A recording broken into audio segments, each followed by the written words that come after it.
આપ સર્વોને હેતપૂર્વક જય શ્રી સ્વામિનારાયણ।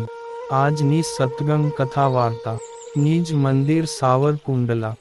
જય શ્રી સ્વામિનારાયણ। આજે આપણે અષાઢ વદ કામિકા એકાદશીના વ્રત અને મહાત્મ્યની કથા વાર્તા શ્રદ્ધા ભાવથી સાંભળશું। એકવાર યુધિષ્ઠિરે પૂછ્યું, હે વાસુદેવ, આપને નમસ્કાર હો। આપ મને અષાઢ માસના કૃષ્ણ પક્ષમાં કઈ એકાદશી આવે છે, કૃપા કરી એનું વર્ણન કરો।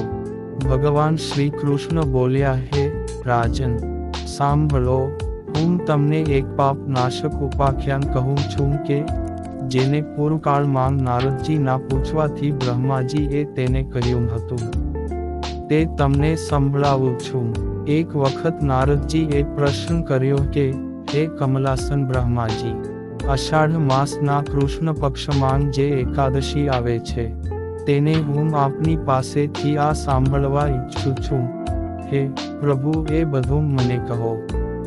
એટલે બ્રહ્માજીએ કહ્યું, હે નારદ, સાંભળો, હું સંપૂર્ણ લોકોના હિતની ઈચ્છાથી તમારા પ્રશ્નનો ઉત્તર આપી રહ્યો છું।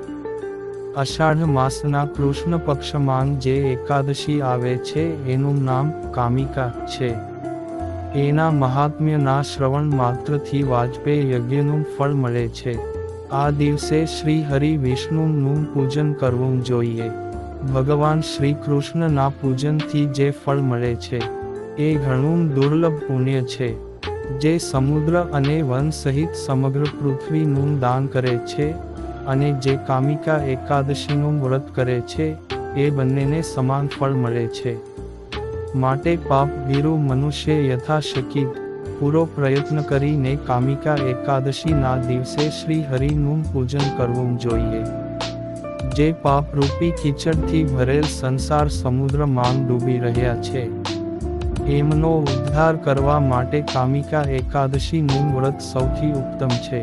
અધ્યાત્મ વિદ્યા પરાયણ પુરુષો જે ફળની પ્રાપ્તિ થાય છે એના કરતાં પણ વધારે ફળની પ્રાપ્તિ આ વ્રત કરવાથી થાય છે।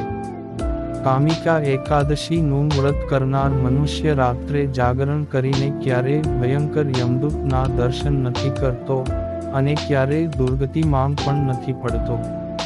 લાલ મણિ, મોતી, સુવર્ણ વગેરે દ્વારા પૂજિત થઈને વિષ્ણુ એટલા સંતુષ્ટ નથી થતા કે જેટલા તુલસી દળ દ્વારા પૂજિત થવાથી સંતુષ્ટ થાય છે। જેણે તુલસીની મંજરીઓ દ્વારા શ્રી કેશવનું પૂજન કરી લીધું છે એના જન્મભરના પાપોનો ચોક્કસ નાશ થઈ જાય છે। ભગવાન શ્રી કૃષ્ણ કહે છે, હે યુધિષ્ઠિર, આમ તમારી સમક્ષ મેં કામિકા એકાદશીના મહિમાનું વર્ણન કર્યું। આ એકાદશી બધા પાતકોનું હરણ કરનારી છે, આથી મનુષ્યોએ આનું વ્રત અવશ્ય કરવું જોઈએ। આ સ્વર્ગલોક અને મહાપુણ્ય ફલ પ્રદાન કરનારી છે। જે મનુષ્ય શ્રદ્ધા સાથે આનું મહાત્મ્ય સાંભળે છે એ બધા પાપોથી મુક્ત થઈને શ્રી વિષ્ણુ લોકમાં જાય છે। જય શ્રી સ્વામિનારાયણ।